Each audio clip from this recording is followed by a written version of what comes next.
for it. Greg, you must be in your lab too as well, right? No, I'm at home right now. No, not right now, but you must be back at lab doing research. Well, I'm a theorist. So... Hey, everyone. Welcome.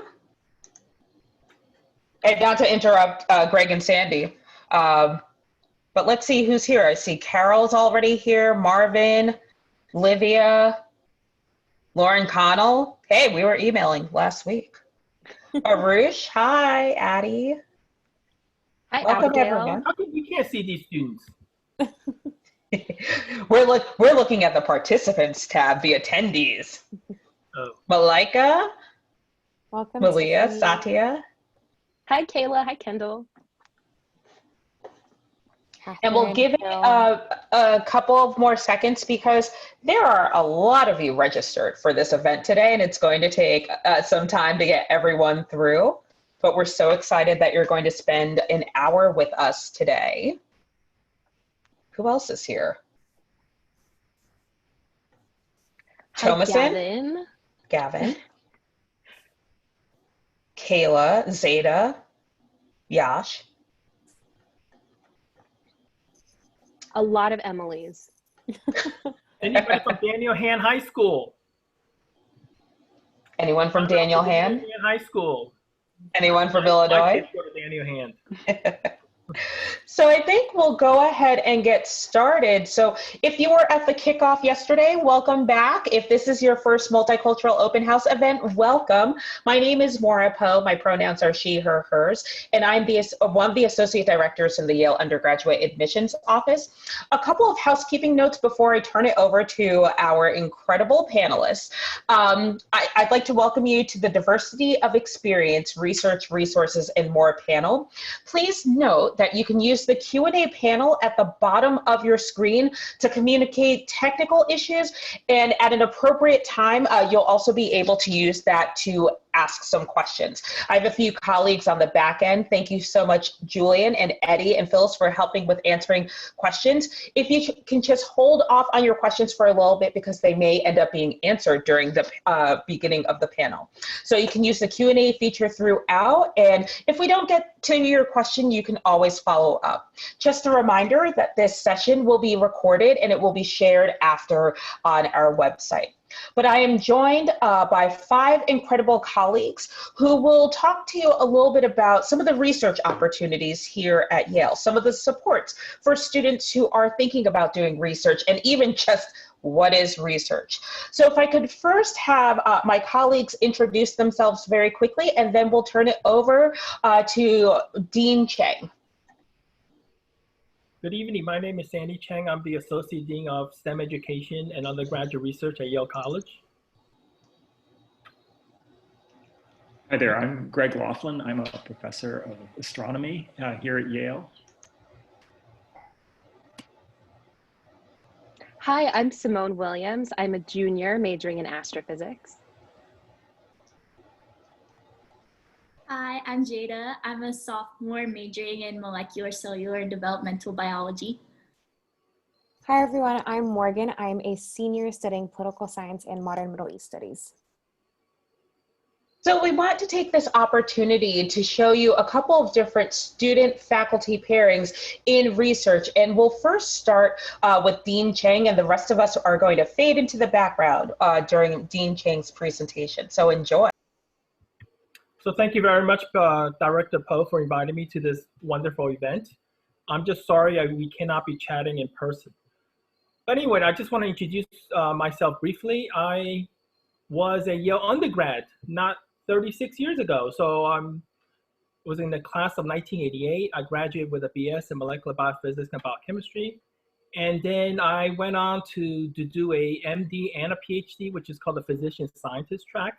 So then became a professor, and then got recruited back to Yale in 2010.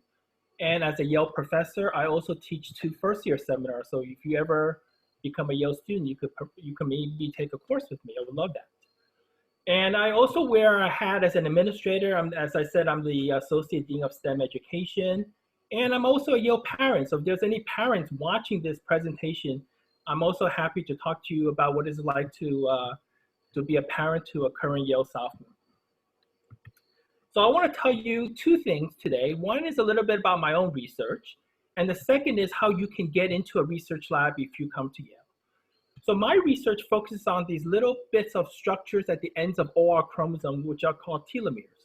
So they're illustrated, I don't know if you can see my pointer, as these red little balls at the ends of our chromosome, the chromosome looking like a big old X here. So telomeres are these repetitive TTAGGG DNA sequences that goes on and on and on at the ends of all our chromosomes. And they serve a very important function because they serve as a buffer against DNA breakage.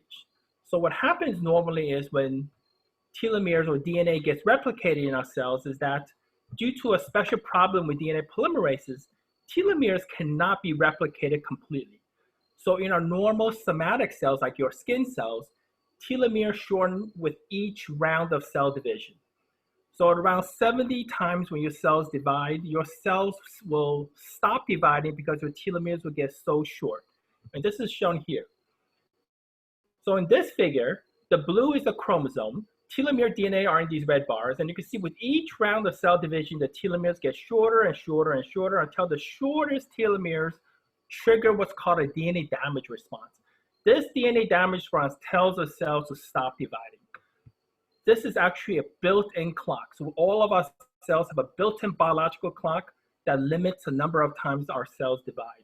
Cells with very short telomeres are what trigger what's called a senescent pathway that can no longer divide. And these senescent cells actually accumulate in old people. So your parents, grandparents have many more senescent cells than you do. And these senescent cells are one cause of aging. This is why we age, because we get a lot of these senescent cells that doesn't divide, and they are no longer functional in our organs, leading to the aging phenotype that we see. And very rarely, senescent cells can actually bypass senescence and become cancerous. And this, in turn, activates other genes and proteins, and so endows these cells with unlimited replicative potential. The cells can now divide like crazy, and they maintain their telomeres at a stable but short length, which is shown in these smeary graphs here. So to outline my talk, these telomeres are these repetitive sequences that ends up all our chromosomes. They're also bound by a whole bunch of proteins, which my student Jada will talk to you about in a little bit because she worked on this protein with me over the summer. This is called the Shelterin complex. So if you have mutations in these proteins, you get very short telomeres, which is called dysfunctional telomeres, and which depends on the DNA damage machinery, could either cause premature aging, which is what we study also in my lab, and also the onset of cancer. So you can see that aging and cancer are actually very interesting flip sides of the same coin. And this is one reason why old people get cancers much more readily than young people. Okay. So let's say you come to Yale and you want to work with me on this very interesting project. You want to work on telomeres. How would you go about doing this? How do you get into a Yale lab? So I want to tell you that Yale has thousands of labs. So we have over 1,000 labs, all run by professors who are experts in their fields. And you can see here from this figure, there are many very famous professors, many Nobel laureates, professors in National Academy and things like that. But who cares how great these professors are if you cannot get into their labs, right? So what I want to tell you is, as a Yale undergraduate, it is very, very easy to get into these professors' labs. And in fact, undergraduate research is an integral part of our STEM education. You can see here that these are various undergraduates presenting their research in these scientific posters. This is my own student a number of years ago, Lydia, who's presenting research that she did with me in my lab for over 3 years before she went off to medical school. This is me right here. So Yale professors love Yale undergrads working in their labs. And in fact, as the dean of STEM education, I have a lot of money, about $1.3 million to spend on undergraduate research. And in fact, I give out most of the money just to get first-year students into labs, because my philosophy is I want to get students as early into labs as possible. Many other colleges invest in their students, sophomores and juniors getting into labs, but I think that's way too late. I want first-year students right before their first-year summer to go into labs over the summer to do research with Yale professors. And I want to tell you about two programs that I run. One is called my fellowship, my summer fellowship program. And the one that you'll be interested in is called the Yale College First Year Summer Fellowship. This allows first year students to get into a Yale lab of their own choosing. They find a Yale professor with my help. I'm happy to help you find a professor of your choice. And you work 10 to 12 weeks with this professor over the summer. We pay you a very nice stipend of $430 a week. You do not have to have any research experience whatsoever to get into one of these labs. And in fact, the funding rate is actually very high. 95% of the students 2 years ago, because last summer we had a whole virtual experience. So 2 years ago when students were in person in labs, 95% of the students who applied for this fellowship got it, which is an amazing number. 83 out of 87 students who applied got this. If you're a sophomore or junior, this is obviously a few years after you're matriculated at Yale. Sophomores and juniors also can apply for this type of fellowship, and these are called Dean's Fellowship. And they're funded at the same amount, but it's a little more challenging to get these grants, which is still not bad. Almost 80% of our sophomores and juniors get funded to do research over the summer. And if you want to do research with a faculty in another institution, let's say in a foreign country, we have fellowships for that as well. These are called Telomeres and Bates Summer Fellowships, and they allow your undergraduates to spend 10 weeks in a lab of their own choosing at a foreign country. How amazing is that experience? We have a lot of students going to, for example, Germany to do research with a German professor, and we provide up to $7,000 for the students to do whatever research that they so choose. So this is an amazing program as well. Now, if you're on financial aid, if you're coming to Yale on financial aid, you are also eligible for 2 additional awards. One is called the Domestic Summer Award, which pays $4,000 for you to work in a lab that may be close to where you live. Let's say you don't want to spend your summer at Yale, you miss home, your parents miss you. You may want to do research at your local university. This allows you to do this. You could take the Domestic Summer Award and work with a professor in an institution near your home. You could also be eligible for this International Summer Award, which, like the Bates and the Telomeres, allows you to participate in summer research at a foreign institution. You can take up to $12,500 of this award to pay for your way in a foreign lab if you so choose to do this. The second program I want to talk to you about is my STARS program, which stands for Science, Technology, and Research Scholars. This program is designed for underrepresented students and women who are traditionally underrepresented in the sciences. And it's our way to encourage students who are underrepresented to participate in the sciences. And this program has been going around for 25 years, and it's been an amazing program. So there's 4 parts to the program. STARS 1 is for first years. There's a STARS Summer component for summer research for rising sophomores for 30 students. We have a STARS Faculty and Student Dinner series, and also a STARS 2 program for juniors and seniors. And I'll tell you briefly about each of these components right now. So the STARS 1 program, again, is for first year students. This number should be changed. I increased this number to 107 for the first time. We have totally expanded this program.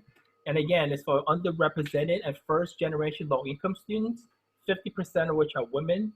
Students are mentored by 13 undergraduates, juniors and seniors who's been through the STARS program before. They offer academic support, support to tell students about summer research and things like that. One-on-one advising is particularly important, as well as we have multiple social events, workshops, and things like that to inform students of opportunities in STEM. I just did a workshop on how to get into labs, for example. So we have a lot of these opportunities for the STARS 1 students. And all you have to do is just apply for it.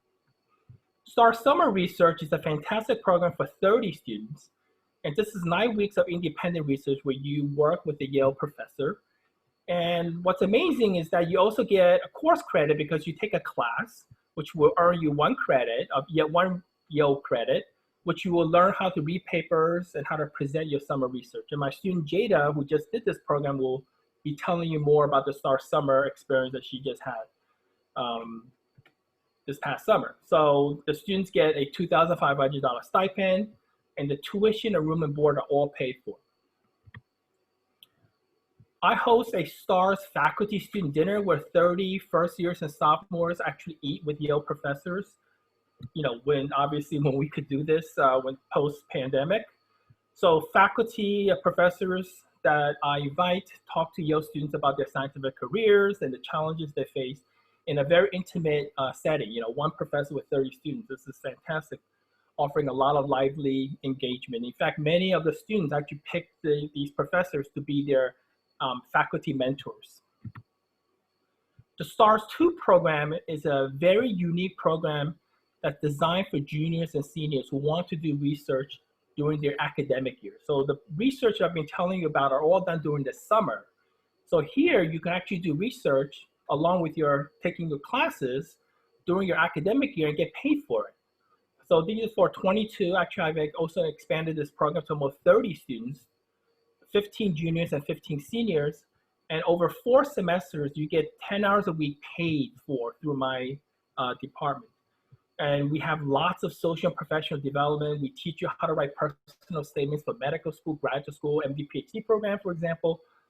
And I also encourage students to present their research at national and international conferences, which I will pay for. So this is a fantastic program if you're thinking about going to becoming scientists in the future. You know, if you want to go to graduate school, this is a fantastic program to give you the tools to enable you to do this. So where do Yale students do their research? Many of them do research up in Science Hill. Unfortunately, you may not be able to visit these places due to the pandemic, but just trust me, there are these fabulous research facilities over at Science Hill, over at the medical school where my lab is, and over at West Campus, where Yale has a whole other campus that is devoted to a lot of research as well. So think about Yale as a small liberal arts college. Because of our residential college system, we have 14 very small colleges, but we're in a sea of internationally renowned universities. So we have the resources of a fabulous research university, but the intimacy of a small college. So this is really the best of all worlds. And just to share some data with you. So if you look at the class of 2014, so we survey our students all the time. So if you look at the class of 2014, and we surveyed them 4 years after they graduate, so we surveyed them in 2018. Look at what Yale students are doing. About half of the students are actually pursuing higher education. Okay, so 18% are doing their are in medical school, 70% in law school, another 70% PhDs, and etc. You can see the breakdown here. So a significant number, about 49% or so of our students actually get higher education degrees, professional degrees. And if you look at the job satisfaction of the students who are working, this is the other 51% of students who are actually working. You can see the majority of Yale students, 97% of them are somewhat satisfied to very satisfied, which is an amazing statistic, I think, because I think happiness is a very elusive quality. And you can see that these students, 4 years after they graduate from Yale, are actually pretty satisfied with whatever they're doing, which is a very nice thing for educators like us to know. So I want to end with a quote from our President Peter Salovey, that Yale is a research university most committed to teaching and learning. And I could guarantee you that if you come to Yale, you will be subjected to some of the best science you could possibly encounter, and also mentored by some of the most caring faculties as well.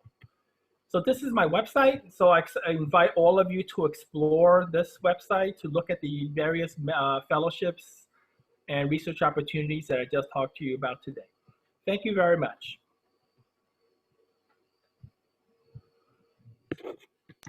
Great, thank you, Dean Chang. And if we can have Jada come and join us, and if you could talk a little bit about some of the research that you did together through the STARS program, how you were connected and how the two of you worked together. Yeah, so this summer, my research focused on the Shelterin complex, which protects telomeres, as Dean Chang mentioned earlier. And I specifically focused on two proteins in the Shelterin complex. One of them is called TRF2 and the other one is called TPP1. And I was investigating how removing these two proteins would cause telomere dysfunction and how this would show up phenotypically in chromosomes. So the way I conducted the research this summer, since it was all virtual, I still had a really great experience and learned a lot virtually. So how this worked with Dean Chang is every week he would assign the undergrads about 2 to 3 scientific research papers. And so we would read those, specifically focusing on the figures so that we could know how to analyze experiments for when we were back in the lab and running them ourselves. And we would meet with Dean Chang once a week, and we would just go through all of the papers for an hour to an hour and a half, make sure we understood the figures in the experiments and how that could be applied to our future work in his lab. So I definitely honed in on my skills on reading research papers. And then on top of that, I had my immediate mentor in his lab, and I would meet with her 1 to 2 times a week.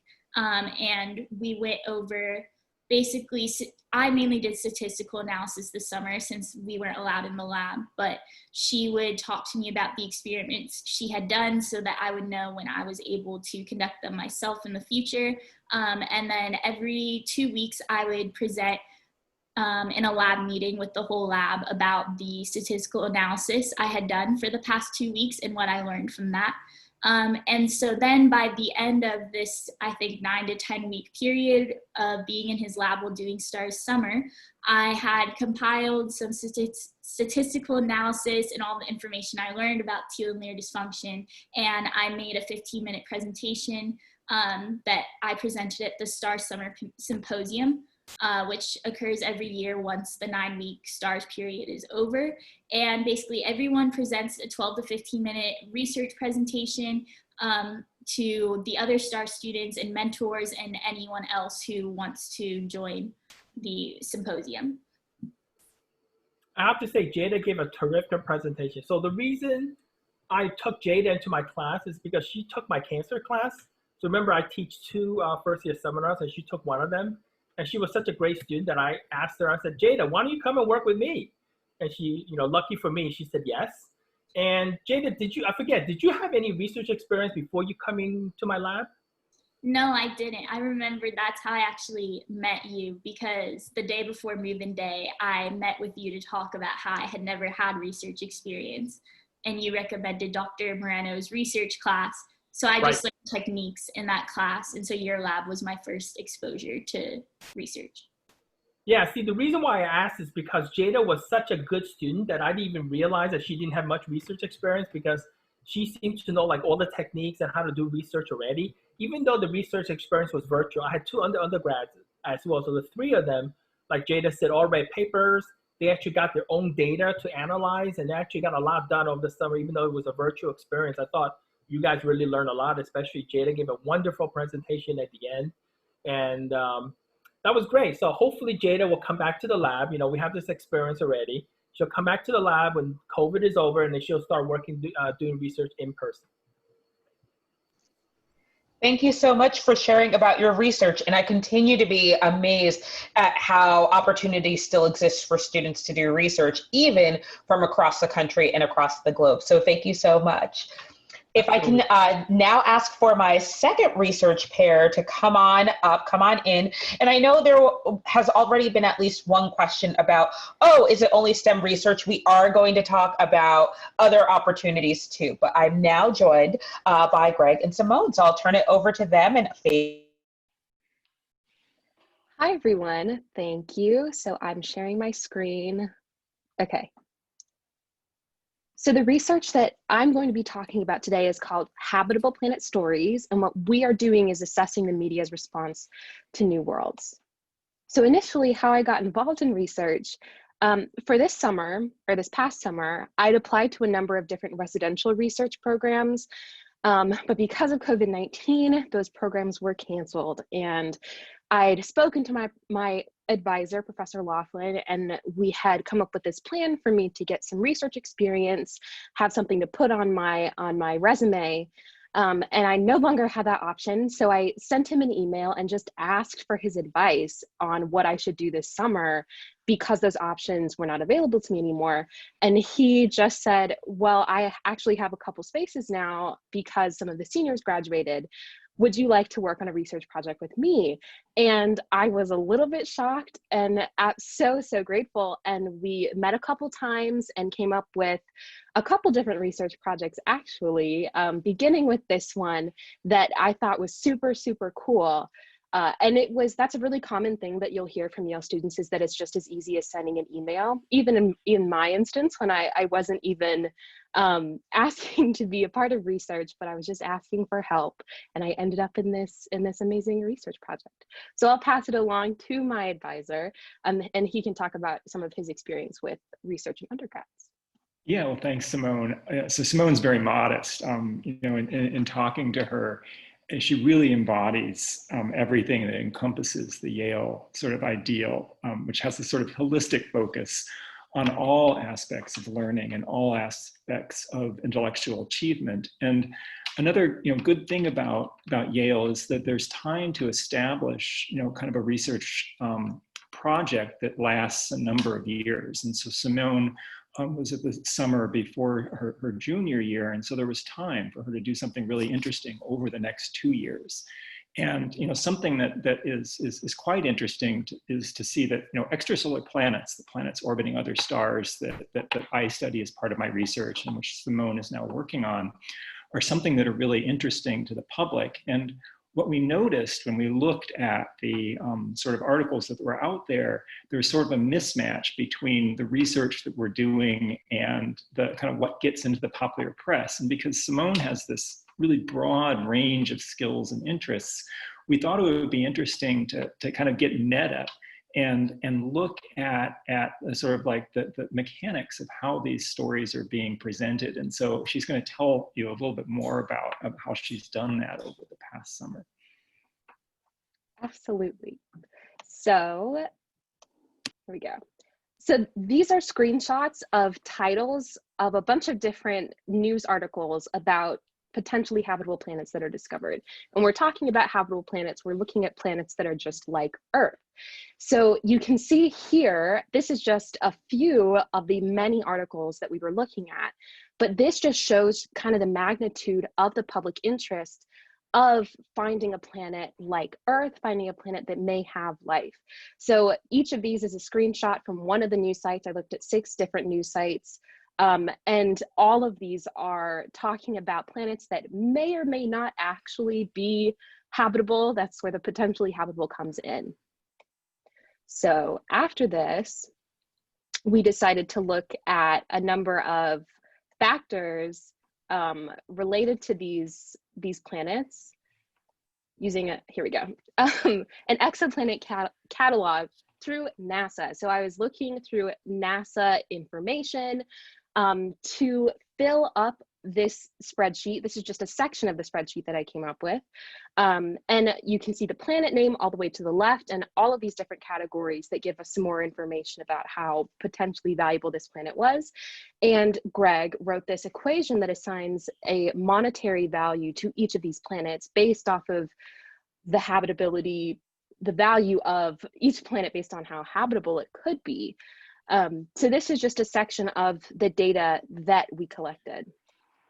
After that, we used this Python package called TextBlob, which is a library that assigns a sentiment analysis, so a number based on polarity and subjectivity, to each of the articles that were written. So we looked at every single article, and all of those words in each of the articles will be assigned a value through a library that TextBlob has. So TextBlob has this library that will tell you if a word is super subjective or a word is more objective or more positive or more negative.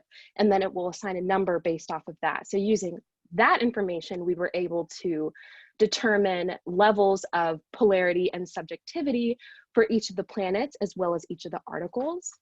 Here you can also see there are 6 different categories, 6 different columns, and each of those is one of the news sites that we were looking at. We tried to take a broad variety, a range of different news articles from like Fox News to the New York Times, and we counted the word count as well as when the article was published. And all of this was taken by looking at NASA information, exoplanet catalogs, looking at all of these news sites in order to see what these news sites were really saying about each planet in comparison to how valuable that planet actually is. So these are our findings. These are 2 graphs. One of these graphs shows the polarity of each planet.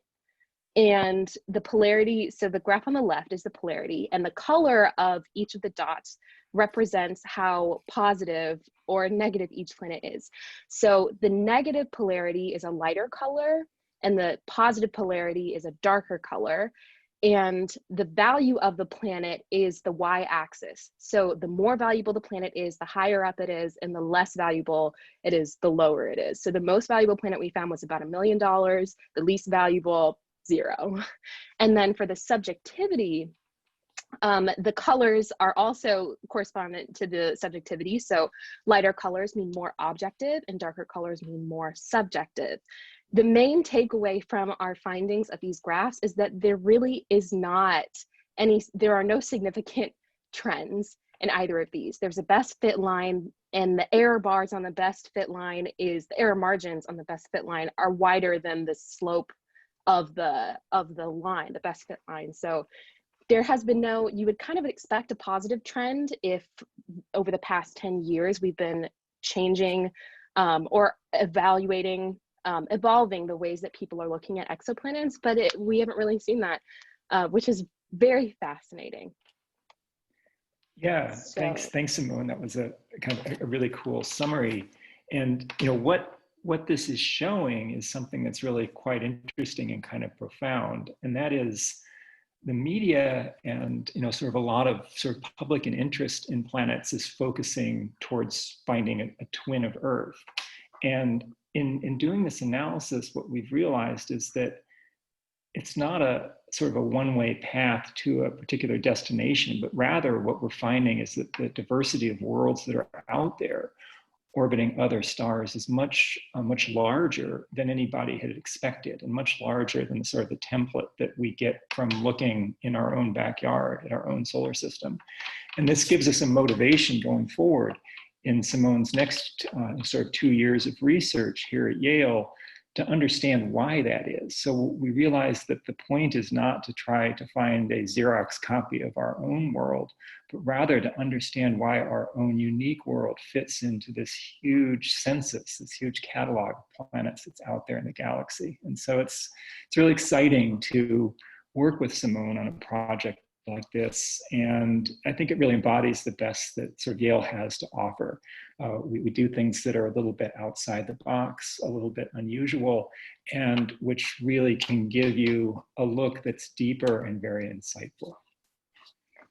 Definitely. I think this is a really great way for me to dip my toe into research and to begin the research process at Yale, because it combines my interest for STEM as an astrophysics major, as well as my interest in the humanities and looking at how they intersect. And that is very, very Yale. So thank you. Thank you so much, Simone and Greg. And I was just leaning into my laptop watching this, starting to take notes, forgetting that I wasn't in a class. And I just loved hearing about this research and can't wait to learn more about it as Simone continues to research it. So thank you. Finally, last but not least, we are joined by Morgan, and she will explain why Morgan is presenting by herself. The rest of us will fade into the background. And while Morgan is speaking for a couple of moments, feel free to start sending some questions to us. Some of them I will ask the whole panel. Some of my colleagues will be able to answer in the background, but please feel free to share, to ask questions related to research and resources and more. But welcome, Morgan. Hi, everyone. So yes, as you can see, I'm alone tonight. And as a few of you have been asking, I'm going to be talking about non-STEM related research at Yale. And why I'm alone is because my professor is currently in the Canary Islands, so about 5 or 6 hours ahead of us here in the Eastern time zone. And she's been abroad conducting her research and kind of got stuck there due to COVID, but now is also teaching remotely from there. So I'm gonna try and hold down the fort alone tonight. But moving on. So like I said before, I am a senior in Franklin, currently on campus in New Haven.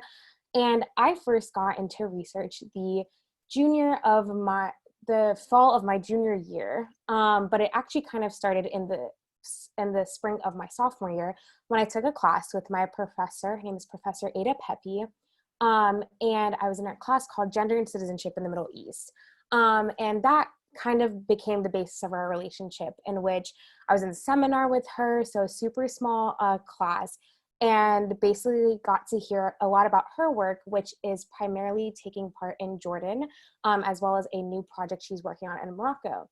So basically, just to intro the research a little bit, she works on citizenship, borders, gender, and a framework she calls reproductive border work in Jordan, specifically looking at Palestinian refugees in Jordan who currently make up 2/3 of the country's population. And her research really focuses on how kinship structures and marriage interact with citizenship laws to kind of create citizens and non-citizens in the state of Jordan, and to delineate who and how people get access to the rights and the privileges of citizenship. Some of you may know that Palestinians are currently stateless individuals, and a large proportion of Palestinians currently reside in Jordan. So that has created an interesting framework between the state of Jordan and Palestinians. And so her work has been looking at the ways in which the Jordanian government and citizenship laws have served to further marginalize and construct very extreme limitations on the expressions of citizenships that Palestinians can have. So that all might sound like a lot, and it's very conceptual and very different from your traditional numbers-based or science-based research. But back to how I got involved in this. I was taking this class with her, and which was obviously very informed by her own research. And at the end of the semester, she kind of just sent out a broad email to all of us in the class, and she was saying that she was looking for research assistants to help her with her work. I, at that time, was kind of blown away because I knew that maybe there were non-STEM research opportunities, but I honestly had no idea how to access them. And so I jumped on it right away because I loved her work, I loved her class, and I really wanted to learn what research was about, especially not being a STEM student.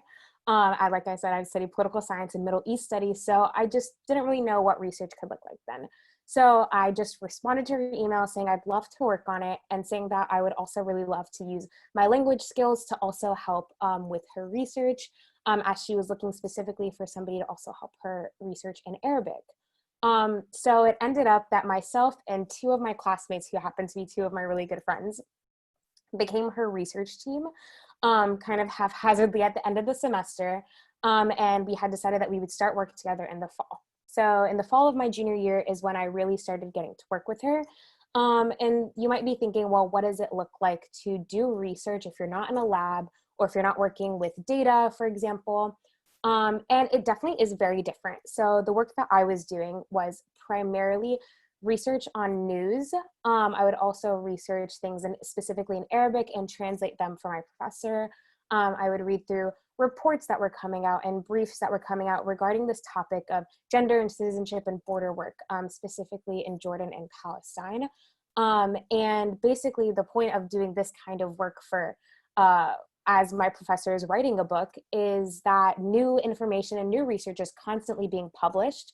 So it's super important and super helpful for that to be accessible right away to researchers who aren't necessarily reading through every new thing that comes out. So my job was really to present all of this information to her in a super easy and accessible way, and organize it and just make sure that she was up to date on all of the news as well as the academia that was coming out revolving this topic, so that she could so that this could better inform how she could write her book and include certain things.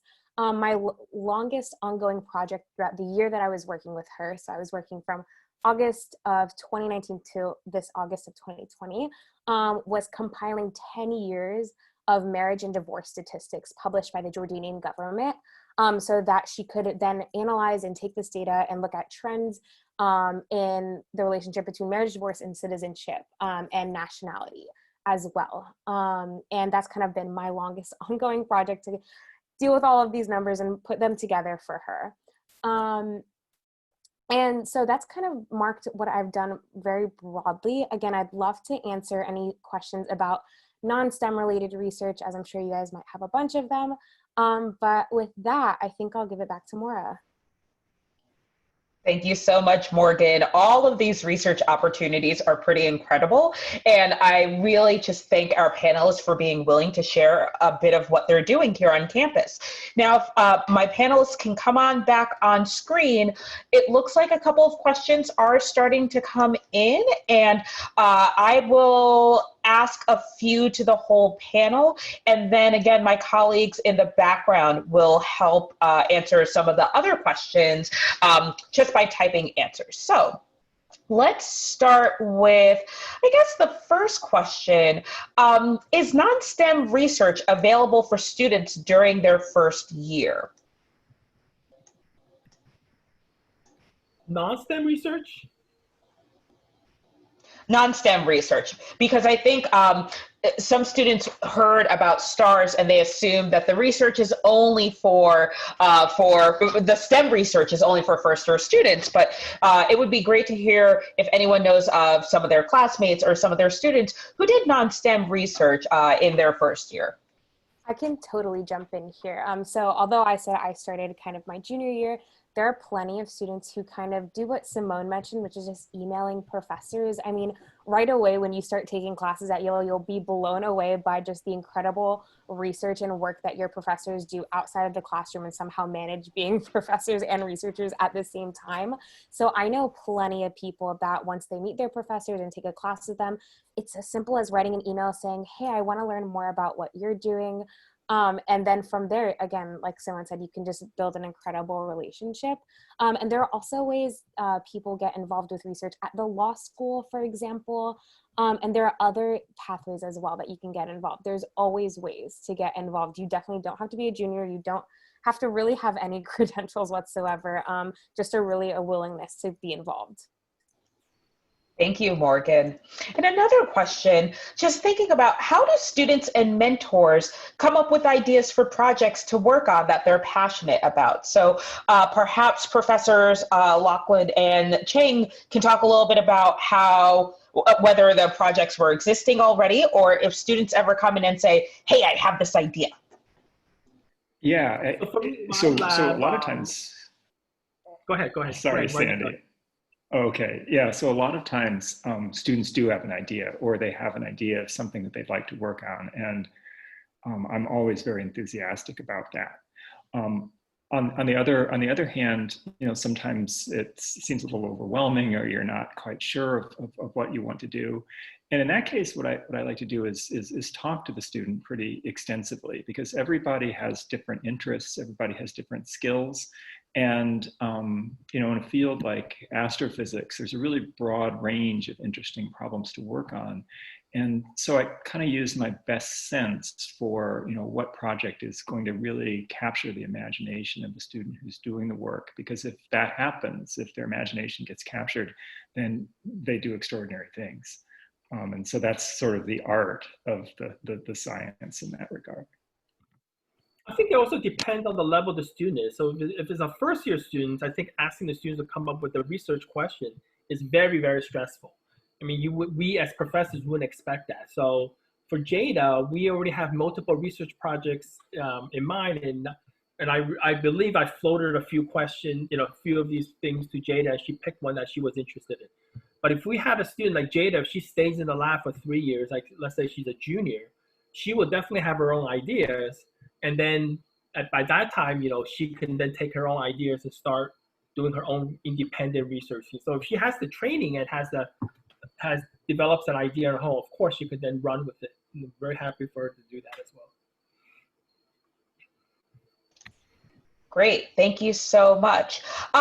So a couple of students have asked questions about, well, what does research look like in insert department here? And those questions, I always recommend that students go right to the department's website so you can see who are the faculty, what classes are they teaching, what kind of opportunities are there for the research, because as Dean Chang said before, there are over 1,000 labs alone on campus, and that's just one type of research. But someone asked, you know, what is the mentor-student relationship like for research? And another student, slightly related, while researching, how comfortable is it to talk to professors or upper graduates if you have questions? Those two seem related. I can go ahead and start to answer this question. So I think it's interesting because I started working on my research with Greg over the summer when COVID was at its peak. So we've, of course I had met him in person. We'd had a couple discussions in person, but most of our work had been done or has been done over Zoom. But I think that I think we have a really good working relationship, and that it has definitely progressed and evolved over, I mean, even over Zoom. I think that it's really common for students to feel really like comfortable with their professors or their advisors. And I definitely feel really comfortable. We've met once a week for the past, I don't even know how many months, for a while now. And since the lockdown started. Yes, since lockdown started. And I feel very comfortable in coming and asking questions.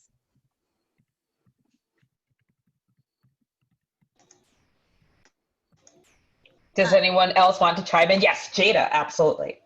I was going to say, I completely agree with Simone. In the case of Dean Chang's lab, I already had known Dean Chang. It was very comfortable going to him with any questions, so that was never an issue. My immediate mentor was super supportive, and every lab member was really supportive. I remember even at the STAR Summer Symposium, the whole lab came and they sent me really nice emails afterwards. So that was a really nice experience. And also, having other undergrads in your lab is also really nice because you can just collaborate with them on things outside of the lab too. And then if you just ever need advice for anything. So it was a really good experience. Yeah, and just to add on, nothing new really, but since I was also meeting with my professor while she's been abroad the entire time, we met weekly on Zoom actually. So it was really fun to have weekly briefs with her. And in between then, she was really responsive to our emails if we had any questions, and also really understanding if there was just a week that I was overwhelmed or any of my other partners were overwhelmed and just couldn't do research. She was super understanding and amenable to that, which is also really like great and comforting to know that professors are really aware and compassionate, like knowing that you have other responsibilities as a student. Thank you. And there are a couple of variations of this question, but if a student is not pursuing a STEM major, can they still conduct research related to STEM? And the flip side of that, if the student is a STEM major, can they do research in other areas? So I'll take this question. So my fellowship is only funding students doing research in a STEM related field. So if you're in a non-STEM major, but you do research like in biology or physics or in a STEM area, that's totally okay. But I cannot fund research in non-STEM areas. So, I mean, you could do these research, of course, and maybe your professor will have their own money, but there's no money available through my office to do this. Maybe you could get money from the department. There's many times chairs have money to support undergraduate research, or even your residential college, heads of college. These guys always have some money, or gals always have a little pool of money to fund their specific college residents. So there are many sources of money at Yale. My office may just one of them, but for my office is only STEM. Yeah, I can just add a little bit to that. So there's two types of astronomy majors. There's the astrophysics major, like Simone, and then there's also the astronomy major. And the astronomy major is often a double major with completely different fields.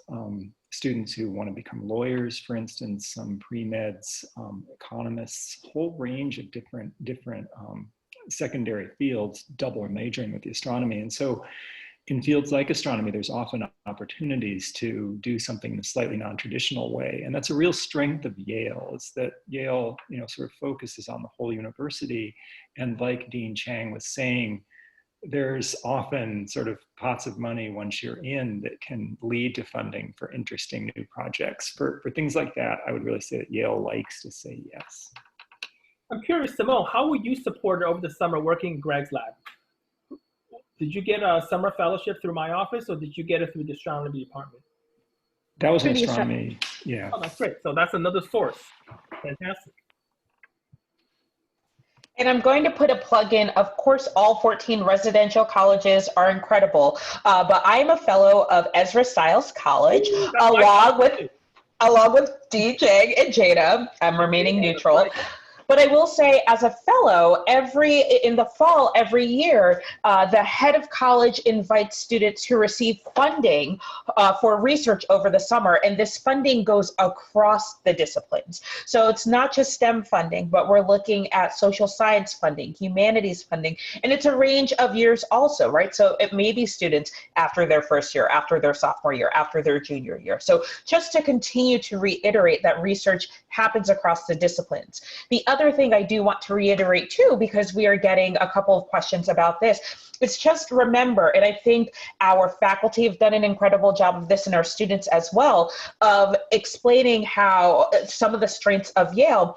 Keep in mind that Yale College is the only undergraduate unit. So regardless of what major a student is pursuing, regardless of what research they are doing, all of our undergraduates are a part of this Yale College, the liberal arts college. They just then have the resources of this larger research university.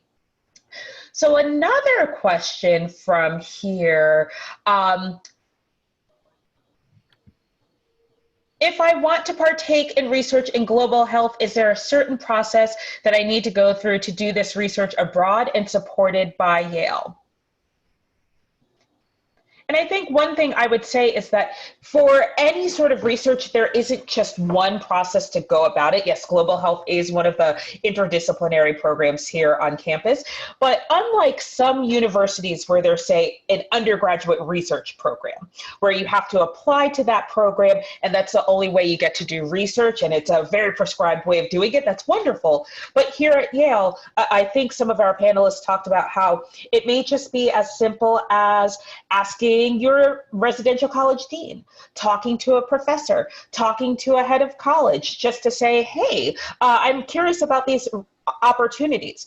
I wonder if any of our student panelists might be able to talk a little bit about the Yale Undergraduate Research Association's database, which I'm kind of obsessed with, or if any of our panelists want to talk about that. I'm actually the faculty advisor for YURA, the Yale Undergraduate Research Association.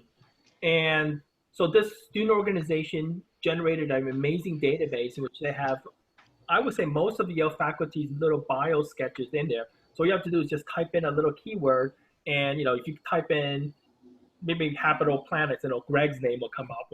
So then you could go, you have an email, then you can go contact Greg and say, hey, I want to work on habitable planets. Can I talk to you? And most of the time, Greg will say, yes, come on over. Or you could type in telomeres and my name will pop up, and I'll be happy to talk to you as well. So this database exists. It's been updated, and the students are continually updating it, and they're doing amazing things in this organization. And this database allows current students to type in music, and then suddenly they see all the research opportunities related to music. Or what about plastics engineering? So some students, you're able to do broad keywords, or if you very much want to hone in on one area, you're able to go into this database. Another question from here, is there anything that high school students can do to prepare for doing research, especially those that do not have an opportunity to gain any physical experience before going to college? So what would you say about that for students coming from high schools where maybe they just don't have access to research? So I can say something about that. So when I was in high school, I didn't do research. I wasn't in a lab. I didn't have that sort of STEM research that you see in a lot of students getting into top colleges. But I was interested in things. And so, I went to the library and I read a lot of books and sort of thought about things and tried to work things out myself from kind of a naive perspective. And so certainly I wasn't doing anything that could be published, wasn't doing anything that was a big deal. But for me, it was sort of like the process of inquiry. And so I think it's very important to understand that you don't need to have a super fancy experience. What you really need is interest and motivation. Those are the two key aspects, I think.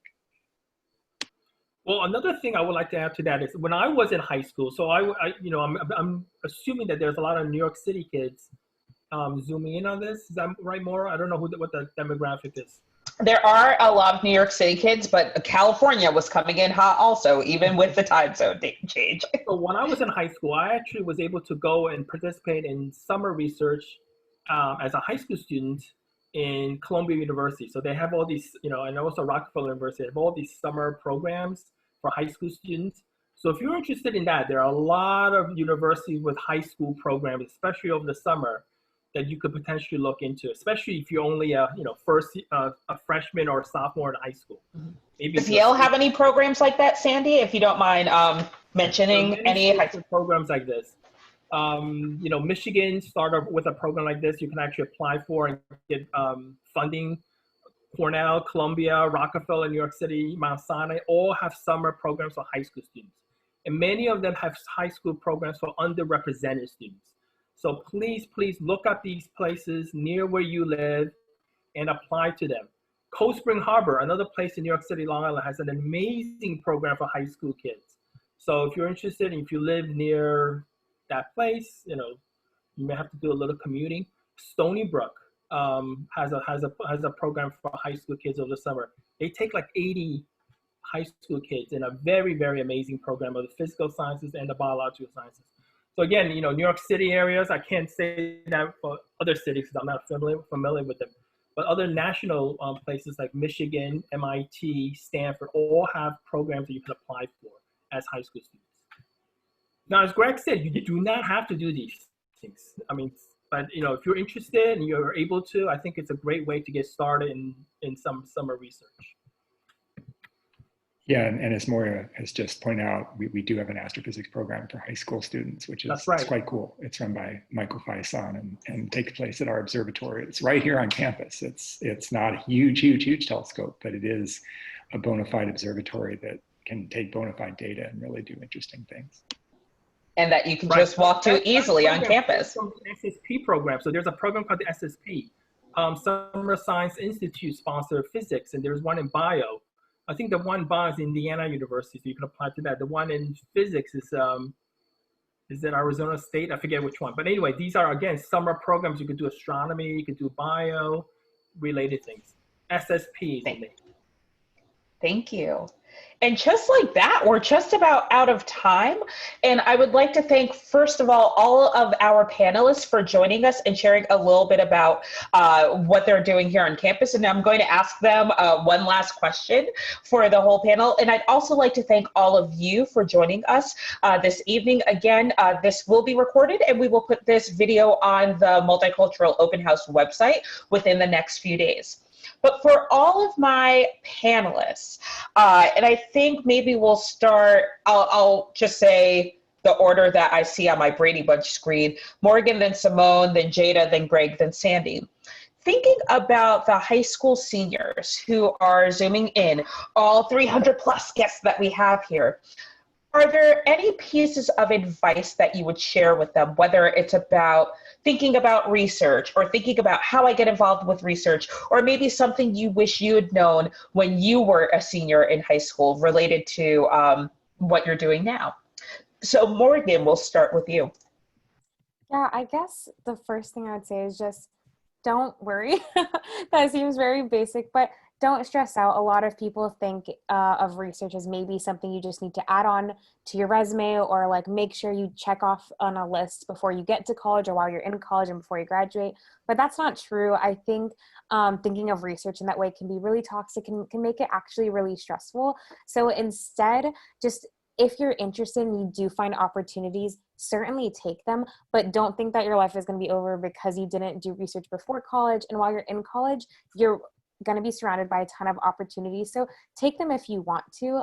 It definitely is a lot more rewarding if you put your heart in it and not doing it because you think you have to. Thank you, Morgan. Simone? Sure. I think the idea of research can be a little bit daunting, especially making the first like reach out, contacting professors to see if they have space in their lab. I think oftentimes what people will say is that it seems a lot harder than it actually is. And especially because you have the opportunity to find all of these research opportunities. I think there's the Yale undergraduate research website. Maybe someone will drop it in the chat. But there's a website you can go onto and you can see a whole bunch of different research programs that are being conducted. And then you can find a bunch of different professors to send an email to. So if you do like a big email chain or anything, you can get a whole bunch of responses back. And it's really not that stressful and daunting like Morgan was saying. So try not to stress out about it. Thank you, Simone. Jada? Yeah, I was gonna say, don't confine yourself in terms of what you look for in a lab. Like if you did research in high school and you have a really set idea on what specifically you want to research, be open to it. I never would have thought I'd be looking at telomeres, and now I'm really interested in it and I love it. And then another thing is, don't fret if you don't end up in a lab during your first year, because I know that was something that I was really anxious about, and I don't think I would have been able to balance the workload with that. And I think it's more uncommon than you may think, or for a first year to be in a lab during the academic year also. So don't worry about that. Thank you, Jada. Greg? Yeah, I feel a little bit like somebody I'm ordering at a restaurant and Jada just ordered what I was going to order. But I just want to I just want to emphasize that the research is really about the mentor that you work with and the sort of the relationship that you form. And so many different scientific questions for STEM research, at least, are all interesting. And so if you find somebody who you work well with, who you sort of has a sympathetic ear, who you get along with on a human level, the research will almost invariably be excellent. And so it really is true that you don't have to be in this or that. You don't have to have a very fixed idea of what you want to do. I think it's important to let it flow and look for the research mentoring relationship, and that's where you will really succeed, I think. Thank you so much, Greg. And Sandy? I think it's important to think about your college experience. Let's say you come to Yale. Yale has many things to offer you, and research is just a small part of it. So even though you want to do research, don't narrow your focus down so much that you're just going to think about doing STEM research and nothing else. What Yale will offer you are the resources to make you a better person. And you want to think about how to utilize those resources. If research is going to do that for you, fine. But do research in the beginning over the summer, because first of all, you will have more time to do research.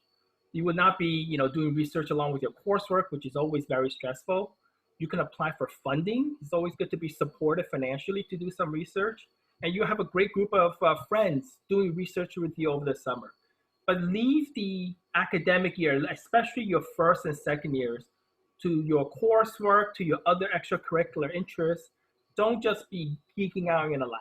That's not why you want to come to Yale.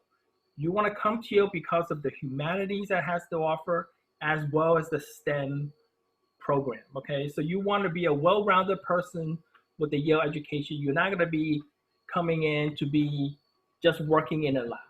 That's definitely not what I would recommend, even as a STEM dean. I love everyone to work in a lab, but you have to make sure that you also sample all the opportunities and resources that Yale has to offer. And there's a lot that Yale can offer you and will offer you if you come here.